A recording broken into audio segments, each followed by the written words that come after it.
इस वक्त हम बिहार में मौजूद हैं, पटना में हम हैं और प्रधानमंत्री ने जैसा कहा था गुड एंड सिंपल टैक्स है, तो ये कितना गुड होने वाला है और कितना सिंपल होने वाला है खासकर एनडीए के लिए हम इसलिए चर्चा कर रहे हैं क्योंकि बिहार में चुनाव होने हैं अगले 2 महीने में। तो कितना गुड और एनडीए के लिए कितना सिंपल, हम इस पर चर्चा करेंगे। और हमारे साथ एक यहाँ पर आप देख सकते हैं काफ़ी सारे लोग मौजूद हैं, विभिन्न क्षेत्रों से मौजूद हैं, फाइनेंस से हैं, मैनेजमेंट से हैं, कुछ छात्र भी हैं। उनसे ही सवाल ले लेते हैं कि उनके मन में जीएसटी को लेकर क्या सवाल है, कितना अच्छा क्या हो सकता है। हमारे साथ डॉक्टर राणा सिंह हैं, मैनेजमेंट और फाइनेंस से जुड़े हुए हैं। आपका क्या प्रश्न होगा वित्त मंत्री जी के लिए? धन्यवाद। प्रणाम माननीय वित्त मंत्री महोदया।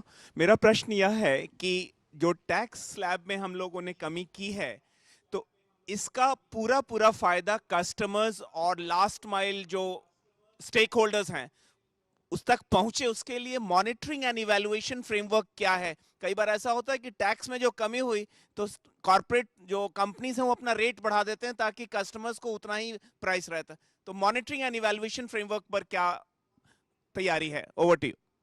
और दूसरे हमारे साथ स्टार्टअप से जुड़े हुए हैं और कुमुद कुमार है, आपका क्या प्रश्न होगा वित्त मंत्री? नमस्कार माननीय वित्त मंत्री महोदया। मैं सबसे पहले जो अभी जीएसटी के टैक्स स्लैब में बदलाव किया गया है उसके लिए मैं आपको धन्यवाद देता हूं। मेरा सवाल ये है कि जीएसटी में जो स्लैब में जो अभी बदलाव किया गया है उसमें ये ऐसा अपेक्षा है कि शुरुआती दिनों में प्रारंभिक वर्ष में जो जीएसटी प्राप्ति राजस्व प्राप्ति में कमी रहेगी। तो ऐसी स्थिति में बिहार जैसे राज्य जहां पर जीएसटी और एसजीएसटी के टैक्स पे वो ज़्यादा आश्रित है, तो उनके विकास में कोई चुनौती ना हो, इसके लिए आपने क्या सोचा है? जबकि बिहार जो है विशेष राज्य का मांग शुरू से करता रहा है। धन्यवाद। एक प्रश्न और एक छात्र हैं हमारे साथ, उनसे लेते हैं। ज्योति जी, ज्योति पूछिए आप। नमस्ते madam finance minister. Ma'am, educational institution और प्राइवेट ट्यूशन पर 18% जीएसटी दर है। हालांकि जो बच्चे एडमिशन ले रहे हैं इसमें वो मिडिल क्लास को बिलोंग करते हैं। क्यों ना इस दर को 0% कर दिया जाए ताकि समाज के हर वर्ग के बच्चे इस एजुकेशन को आराम से प्राप्त कर सके। आपका क्या राय है इस पर? और श्वेता, क्योंकि इससे जो बदलाव हुए हैं जीएसटी में, इसका पहला लिटमस टेस्ट जो है वो बिहार में ही होना है क्योंकि बिहार में 2 महीने के बाद चुनाव होने हैं। श्वेता जी बिल्कुल। अगर निर्मला जी आप एक एक करके उन सभी सवालों का जवाब दें।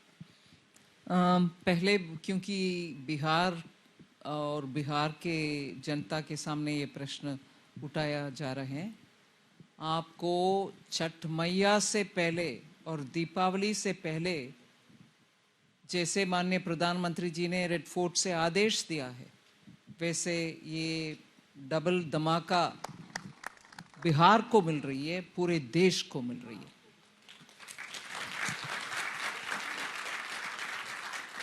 और तीन प्रश्न है, मगर मैं एजुकेशन से शुरू करना चाह रही हूँ क्योंकि एक महिला छात्र ने उस प्रश्न को पूछा। एजुकेशन इंस्टीट्यूशंस के ऊपर रेट नहीं बढ़ा मैडम, कोई रेट एक्चुअली बढ़ा नहीं है, ज़्यादातर सब कुछ नीचे ही आ गए। मगर जो आप उठा रहे हैं वो मान लीजिए उधर of course education he business के तहत चल रही है, मगर स्कूल्स और कॉलेजेस गवर्नमेंट और प्राइवेट जहां एजुकेशन चल रही है उसके ऊपर कोई हमने टैक्स बढ़ा नहीं है, उस उल्टा रिड्यूस ही किया है। मगर कमर्शियल इंस्टीट्यूशंस जहां एक्स्ट्रा कोचिंग और जहां एक्स्ट्रा ट्रेनिंग के नाते कुछ चल रही है, उसको एजुकेशनल इंस्टीट्यूशन के कैटेगरी में नहीं लगाया जा रहा है, इसीलिए ही रेट में difference. So the coaching institutions and others are not treated as education institutions. We don't, whether private or public, we don't charge on schools and institutions like that. The other question which related to, will the rates be actually reaching the people? जनता को इस राहत जो tax का कटौती से मिल रहा है वो सचमुच मिलेगा कि नहीं। बिहार से कनेक्ट होने से पहले मैं यही बात को इधर से कर रही थी। मेरा और डिपार्टमेंट का और सीबीआईसी बोर्ड का, इनडायरेक्ट टैक्सेशन का बोर्ड का मेन कंसर्न इसको मॉनिटर करके करेक्टिव एक्शन लेने में ही जाएगा। मैं मानती हूँ अगले एक आध महीना।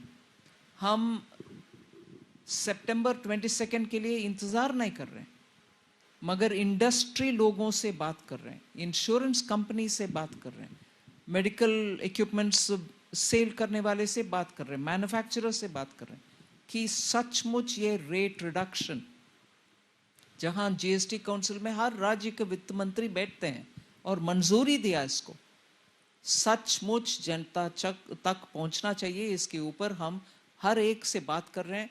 और आज का मेरा असेसमेंट, एक भी ऐसे इंडस्ट्री लीडर नहीं थे जो संकोच के भावना से बात की। सब पूरे तरह जुड़ रहे हैं to implement it in its true spirit. So transfer होगा, पास ऑन होगा, यही है मेरा आज का वेरी कॉन्फिडेंट मैसेज। हम मॉनिटर करेंगे, मगर इंडस्ट्री ने हमें आश्वासन दिला है कि they will pass it on. आप सब अश्योर रह सकते हैं। मैं ऊपर से ये भी इसमें जोड़ना चाह रही हूँ, हर मेंबर ऑफ पार्लियामेंट जो मुझे फोन में बात की और आकर मिली जीएसटी काउंसिल के निर्णय के बाद, वो सब बोल रहे हैं कि हमारे क्षेत्र में हम मॉनिटर करेंगे। अगर जनता आकर हमें एक शिकायत दें कि नहीं रेट पास ऑन नहीं हुआ, हम तुरंत उसके ऊपर एक्शन लेंगे और फिनांस मिनिस्ट्री को कांटेक्ट करेंगे, क्यों नहीं ऐसे हो रहा। आज जागरूकता इस विषय में इतना है कि मेंबर्स ऑफ पार्लियामेंट आकर बधाई देने से पहले ये पहले बोले, और मैं actually I am very happy, क्योंकि वो जनता के आवाज को सुनकर करेक्शन अगर करना है तो करना ही चाहिए। उनसे हमें कुछ जानकारी मिलने में मैं भी इधर से एक्शन लूंगी। इसमें लाइट लेने का कोई गुंजाइश ही नहीं है।